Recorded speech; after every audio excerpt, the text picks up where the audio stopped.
Class 9th fundamental right in the Indian constitution के बारे में दोस्तों आज हम लोग देखेंगे। उसमें पहला राइट है right to the equality.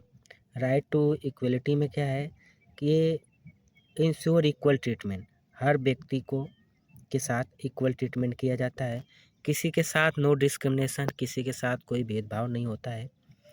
Equality of the opportunity, और सभी को समान रूप से मौका प्रदान किया जाता है, चाहे वो गवर्नमेंट सर्विस हो, चाहे स्कूल गवर्नमेंट स्कूल में एडमिशन हो, प्राइवेट स्कूल में एडमिशन हो, हर जगह इक्वलिटी ऑफ अपॉर्चुनिटी देखने को मिलेगी। इक्वल ट्रीटमेंट सबके साथ देखने को मिलेगा, किसी के साथ नो डिस्क्रिमिनेशन होगा, कोई भेदभाव नहीं होगा। ये जो प्रोविज़न है राइट टू इक्वलिटी में दिए गए हैं। उसके बाद है राइट टू द फ्रीडम। इसमें freedom of speech, expression, movement and personal liberty, आपको बोलने की स्वतंत्रता है, अपनी बातों को एक्सप्रेस करने की स्वतंत्रता है, आपको कहीं भी घूमने की स्वतंत्रता है, मूवमेंट करने की स्वतंत्रता है, और आपकी आज़ादी है, आपको लिबर्टी है, पर्सनल लिबर्टी। आप पर्सनली रूप से फ्रीडम है आपको कि आप कहीं भी जा सकते हैं, घूम सकते हैं, बोल सकते हैं। ये जो चीज़ें हैं वो राइट टू फ्रीडम जो फंडामेंटल राइट है वो आपको प्रोवाइड करता है। राइट अगेंस्ट एक्सप्लॉयटेशन, इसमें है prohibited human traffic, child labour and the force labour. जो ह्यूमन की ट्रैफिकिंग होती है, ह्यूमन को पहले बेचा जाता था, उनका सेल किया जाता था, वो इसमें इस राइट्स के अनुसार वो बंद है, वो प्रोहिबिटेड है। किसी चाइल्ड लेबर से, कोई भी बच्चा जिसकी एज 14 ईयर से कम है वो फैक्ट्री में काम नहीं कर सकता है, ये चाइल्ड लेबर, ये भी प्रोहिबिटेड है। फोर्स लेबर, किसी को ज़बरदस्ती काम नहीं कराया जा सकता, ये भी जो है प्रोहिबिटेड है। तो ये जो चीज़ें हैं राइट अगेंस्ट एक्सप्लॉयटेशन में दिया गया है। चौथा राइट है right to freedom of the religion, allow people to practise, profess, propagate any religion. Freedom of religion जो है, जो फंडामेंटल राइट है, ये कोई भी व्यक्ति किसी भी रिलीजन को प्रैक्टिस कर सकता है, उसका प्रचार कर सकता है, उसको प्रोपगेट कर सकता है, किसी भी धर्म को मान सकता है। ये freedom of religion, right to freedom of religion में दिया गया है। पांचवा फंडामेंटल राइट है कल्चरल एंड एजुकेशनल राइट।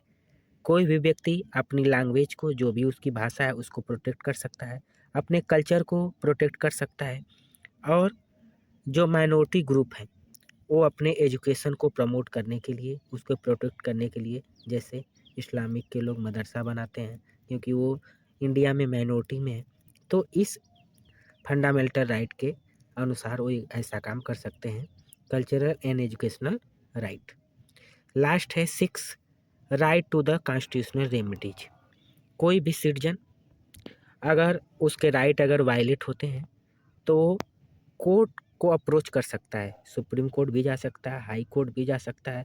अगर उसके राइट टू कॉन्स्टिट्यूशनल रेमेडी में अधिकार है उसके पास कि अगर उसके कोई भी राइट अगर वायलेट होता है तो वो कोर्ट अप्रोच कर सकता है। तो इस तरह हमारे 6 फंडामेंटल राइट हैं दोस्तों, जो हमारे इंडियन के कॉन्स्टिट्यूशन में मेंशन है। कितने फंडामेंटल राइट हैं? 6 फंडामेंटल राइट हैं।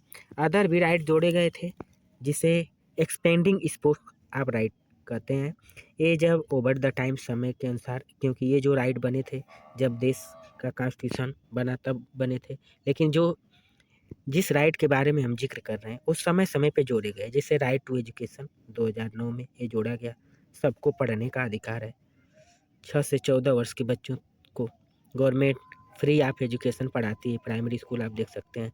राइट टू इन्फॉर्मेशन ये 2005 में जोड़ा गया, आप सरकार से RTI डाल सकते हैं, कोई जानकारी पूछ सकते हैं। राइट टू फूड, सबको खाना खाने का अधिकार है। राइट टू प्राइवेसी 2018 में 2018 में जोड़ा गया, सबको निजता का अधिकार है। तो ये सब जो राइट हैं ये बाद में जोड़े गए हैं, इसी को कहा गया है expanding scope of the rights. और भी चीज़ें हैं जैसे हेल्थ इशू है, किसी के डिग्निटी का मामला है, इन्वायरमेंटल प्रोटेक्शन का मामला है, इसके लिए समय समय पे ये जो फंडामेंटल राइट दिए गए हैं इसके लिए समय समय पे कोर्ट इसको बताती रहती है।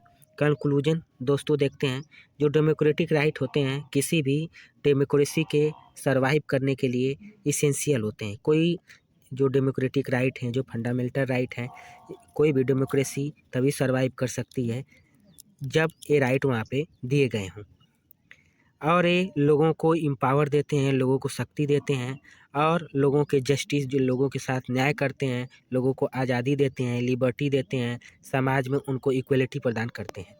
तो दोस्तों आप सब लोग देखते रहिए मनोज सर ब्लॉग्स। कोई सजेशन हो तो आप लोग कमेंट बॉक्स में कमेंट कीजिए, अपने दोस्तों को भी शेयर करते रहिए। थैंक यू सो मच दोस्तों।